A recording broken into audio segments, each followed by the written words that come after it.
آپ اپنی بات ہمیشہ ان لوگوں سے شیئر کریں جو آپ سے مخلص ہوں، جو آپ کی بات سنیں، نہ یہ کہ آپ کی ابھی تو بات سن رہے ہیں، آپ نے ان کو اپنا ہمدرد بنایا اور آپ نے اپنی بات ان سے شیئر کر دی اور معلوم ہوا کہ وہ آپ ہی کو پریشان کر رہے ہیں۔ کوئی نہ کوئی ایسی بات ہو جاتی ہے جس سے آپ کو مزید تکلیف ہو جاتی ہے۔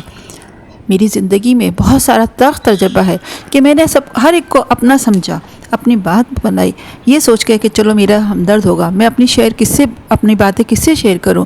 میں نے جب شیئر کی تو مزید ایک تکلیف میرے سامنے ہو گئی۔ یہ میری زندگی ہے، میں کس سے ملوں، کس سے نہ ملوں۔ کسی کو کوئی حق نہیں پہنچتا، کوئی مجھے کہے کہ آپ اس سے نہ ملیں، وہ صحیح نہیں ہے، آپ اس کو چھوڑ دیں، وہ صحیح نہیں ہے۔ میں کیوں چھوڑوں؟ اگر آپ کا دل نہیں چاہتا تو آپ مت ملو ایسے لوگوں سے۔ مجھے بھی کسی کی پابندی نہیں ہے کہ میں اس سے ملوں، اس سے نہیں ملوں، وہ اچھا نہیں ہے، وہ صحیح نہیں ہے۔ یعنی کہ اس وقت یہ حالت ہے کہ میں لوگوں کے کہنے پہ اپنی زندگی گزاروں۔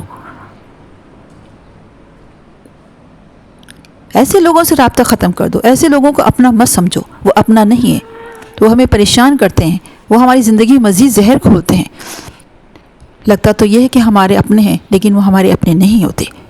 تو ایک تلخ تجربہ میری زندگی کا یہ ہے کہ اپنی باتیں، اپنی گھر کی باتیں آپ اپنے ہی لوگوں سے، جو آپ کے بہن بھائی ہیں، کوئی ایسے لوگ، ان سے صرف شیئر کرو، ان سے ہی شیئر کرو اپنا سمجھ کے۔ لیکن اگر وہ آپ کو ایسی بات کہیں جس سے آپ کو تکلیف ہو جائے، ان سے دور ہو جاؤ۔ اگر مجھے کوئی تنگ کرتا ہے اور کیا میں پھر کسی سے بتاتی ہوں کہ دیکھو انہوں نے میرے ساتھ ایسا کیا، تو وہ اس نے نہیں کیا، وہ آپ پہ کچھ کیا کروایا جا رہا ہے۔ یار یہ کیا مسئلہ ہے، کیا زندگی ہے؟ میں پاگل ہو جاؤں گی اس طرح کہ جب انسان کسی سے نہیں ملے گا، کسی سے نہیں بات کرے گا۔ اس لیے میں نے سب کو چھوڑ دیا، سب سے رابطہ ختم کر دیا۔ زندگی تلخ تجربہ ہے کہ لوگوں سے اپنی بات شیئر نہیں کرو، وہ صرف ان کا جواب ملتا ہے آپ نا ان لوگوں کو چھوڑ دو۔ ان لوگوں کو میں اگر کسی سے ملتی ہوں تو کسی کو حق نہیں پہنچتا تو وہ یہ کہے کہ آپ اس سے مت ملو۔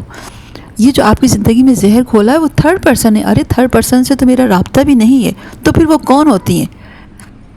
اگر آپ کو کوئی شخص نقصان پہنچا رہا ہے تو آپ مت ملو، میں تو ملوں گی، ٹھیک ہے، آپ کی مرضی ہے، یہ آپ کی زندگی ہے۔ یار زندگی عذاب ہے، عذاب ہے، عذاب ہے۔ اگر میں اپنے گھر کے مسئلے کو اپنے ہی لوگوں سے شیئر کرتی ہوں اور وہ یہ کہے گا کہ نہیں آپ ان سے، اس کا ہاتھ ہے تمہارے گھر میں لڑائی کرنے کا۔ یار وہ تو میری زندگی میں آیا نہیں ہے، میرے گھر میں آیا نہیں ہے، میرے گھر سے رابطہ ہی نہیں ہے۔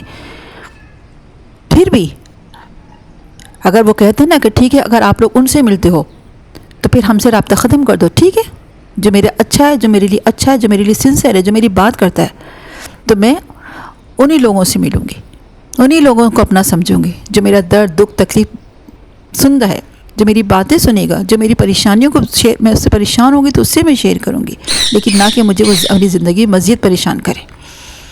کبھی میں نے آپ لوگوں کی زندگی میں جو میرا یہ پروگرام دیکھ رہا ہوگا، جو بھی ہے، جس نے مجھے اس طرح کہا کہ آپ ان لوگوں سے نہیں ملو، وہ لوگ ایسے ہیں، آپ ان لوگوں سے ملو، وہ لوگ ایسے ہیں، کیوں ایسے ہیں؟ بس یہ کہنا تھا ان لوگوں کے لیے۔ میرا یہ پیغام ہے کہ اگر آپ کو کوئی اچھا نہیں لگتا تو آپ لوگ ان سے ملنا چھوڑ دو، ان سے رابطہ ختم کر دو، لیکن مجھے کسی کو کوئی حق نہیں پہنچتا کہ آپ بھی ان سے نہ ملو۔ یہ بس میرا ان کے لیے پیغام ہے، اور اگر وہ دیکھ رہے ہوں گے یہ پیغام تو ضرور ان کو پتہ چل جائے گا یہ کون لوگ ہیں۔ ایک تو انسان کی زندگی میں ویسی پریشانی ہے کچھ ہے، مزید پریشانیوں کا باعث کچھ لوگ بنتے ہیں۔ تو میں اپنی یاد صبح بہت ٹینشن میں تھی، میں نے آپ کے لیے شیئر کر دیا، ابھی مزید دوائی کھا رہی ہوں۔ سب سے دعا ہے اللہ تعالیٰ سب کے لیے حق میں بہتر کرے۔ جو لوگ دوسروں کو لیے کہتے ہیں وہ خود ہی دیکھ لیتے ہیں، اگر کوئی زندگی میں نشان پڑتے ہیں وہ خود ہی ہوتے ہیں۔